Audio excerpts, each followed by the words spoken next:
একাদশ ও দ্বাদশ শ্রেণীর প্রিয় শিক্ষার্থীরা, আজকে আমরা হিসাব বিজ্ঞান প্রথম পত্রের প্রথম অধ্যায় হিসাব বিজ্ঞান পরিচিতি থেকে হিসাব তথ্যের ব্যবহারকারী নিয়ে আলোচনা করব। হিসাব তথ্যের ব্যবহারকারী এই টপিকটি থেকে আমাদের প্রায় পরীক্ষায় এমসিকিউ টাইপ একাধিক কোশ্চেন এসে থাকে। সুতরাং এমসিকিউতে ফুল মার্কস পেতে হলে অবশ্যই হিসাব তথ্যের ব্যবহারকারী সম্পর্কে ভালো জানতে হবে। ব্যবসায়ের হিসাব বিভাগ প্রতিষ্ঠানের আর্থিক কার্যাবলী সংক্রান্ত যেসব বিবরণী প্রস্তুত করে তাকে হিসাব তথ্য বলে। এ সমস্ত তথ্য ব্যবসায়ের সাথে স্বার্থ সংশ্লিষ্ট বিভিন্ন পক্ষের কাছে তুলে ধরা হয়, আর এই বিভিন্ন পক্ষসমূহকে হিসাব তথ্যের ব্যবহারকারী বলে। হিসাব তথ্যের ব্যবহারকারীকে আমরা সাধারণত দুই ভাগে ভাগ করতে পারি: অভ্যন্তরীণ ব্যবহারকারী, বাহ্যিক ব্যবহারকারী। অভ্যন্তরীণ ব্যবহারকারী ব্যবসা প্রতিষ্ঠানের ব্যবস্থাপনা ও মালিকানার আওতাভুক্ত পক্ষকে বা ব্যবহারকারীদেরকে অভ্যন্তরীণ ব্যবহারকারী বলে, যেমন মালিক পক্ষ, ব্যবস্থাপনা কর্তৃপক্ষ, অভ্যন্তরীণ নিরীক্ষক, হিসাব সংরক্ষণ বিভাগ। পক্ষান্তরে যারা ব্যবসা প্রতিষ্ঠানের সাথে জড়িত কিন্তু মালিকানা এবং ব্যবস্থাপনার অংশ নন তাদেরকে বাহ্যিক ব্যবহারকারী বলে, যেমন ঋণদানকারী, পাওনাদার, বিনিয়োগকারী, সরকার, ভোক্তা, গবেষক, বণিক সমিতি, জনগণ, বাহ্যিক নিরীক্ষক, শ্রমিক সংঘ এবং স্টক এক্সচেঞ্জ। শুরুতে আমরা অভ্যন্তরীণ ব্যবহারকারী নিয়ে আলোচনা করব। প্রথমে মালিক পক্ষ। মালিক কারবারের মূলধন সরবরাহ করে। সে প্রথমে তার মূলধনের নিরাপত্তা এবং পরবর্তীতে সর্বাধিক মুনাফা অর্জন করতে চায়, সেক্ষেত্রে সে হিসাব তথ্যের সাহায্য নিয়ে থাকে। 2. ব্যবস্থাপনা কর্তৃপক্ষ। হিসাব বিজ্ঞানকে ব্যবস্থাপকগণের চক্ষু ও কর্ণ বলে সংজ্ঞায়িত করা হয়। ব্যবস্থাপনা কর্তৃপক্ষ ব্যবসায় নীতি নির্ধারক, পরিকল্পনা প্রণয়ন, সমন্বয় সাধন ইত্যাদি কাজে হিসাব তথ্য ব্যবহার করে থাকেন। এছাড়াও কারবার প্রতিষ্ঠানের জন্য মোট লাভ, নিট লাভ, মজুদ সংরক্ষণ, নগদ প্রাপ্তি ও পরিশোধ, বিভিন্ন ধরনের বাজেট প্রণয়ন ইত্যাদি তথ্যের আলোকে ব্যবস্থাপকগণ এই কাজ সুষ্ঠুভাবে সম্পাদন করে থাকেন। 3. অভ্যন্তরীণ নিরীক্ষক। কোন প্রতিষ্ঠানের হিসাব বিভাগের সাথে জড়িত নন এমন একজন পৃথক কর্মচারী যিনি প্রতিষ্ঠানের বিভিন্ন অভ্যন্তরীণ হিসাবপত্রাদি পরীক্ষা করে থাকে তাকে অভ্যন্তরীণ নিরীক্ষক বলে। আর প্রতিষ্ঠানের অভ্যন্তরীণ নিরীক্ষকগণ প্রতিষ্ঠানের স্বার্থে হিসাব তথ্য ব্যবহার করে থাকেন। সর্বশেষ হিসাব সংরক্ষণ বিভাগ।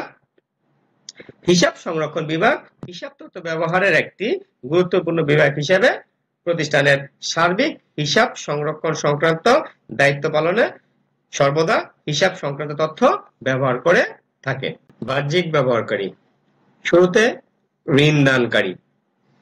প্রতিষ্ঠানে ঋণ প্রদান করার পূর্বে ঋণদানকারী ব্যক্তি বা প্রতিষ্ঠান, যেমন বাণিজ্যিক ব্যাংক, শিল্প ব্যাংক, বীমা কোম্পানি বা অন্যান্য ঋণদানকারী প্রতিষ্ঠানসমূহ প্রতিষ্ঠানের আর্থিক বিবরণী পরীক্ষা করতে দেখা যায়। এরপর পাওনাদার। পাওনাদারগণ প্রতিষ্ঠানের নিকট ধারে পণ্য বিক্রয় পূর্বে অবশ্যই হিসাব তথ্যের পরীক্ষা নিরীক্ষা করে নেন। তারপর বিনিয়োগকারী।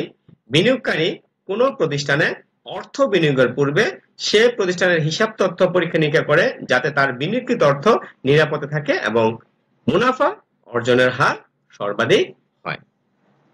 এরপর সরকার পক্ষ।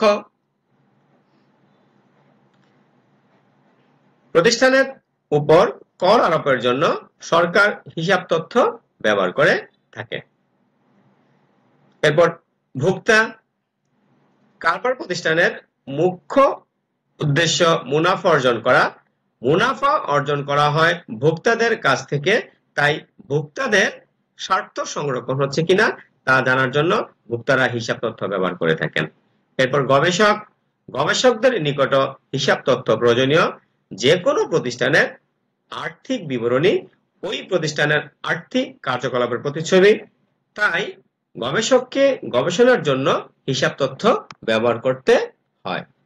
এরপর বণিক সমিতি, বিভিন্ন ধরনের বণিক সমিতি হিসাব তথ্য ব্যবহার করে থাকে, যার সাহায্যে সমিতিভুক্ত প্রতিষ্ঠানসমূহের চালান নির্ধারণ, আদায় ও নিয়ন্ত্রণে সুবিধা হয়।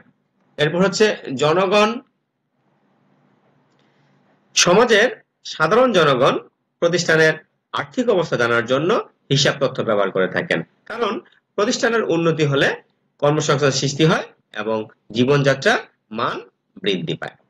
এরপর হচ্ছে বাহ্যিক নিরীক্ষক। প্রতিষ্ঠানের হিসাব পরীক্ষা করার জন্য প্রতিষ্ঠান কর্তৃক নিয়োজিত চুক্তিবদ্ধ একটি পক্ষ হচ্ছে বাহ্যিক নিরীক্ষক।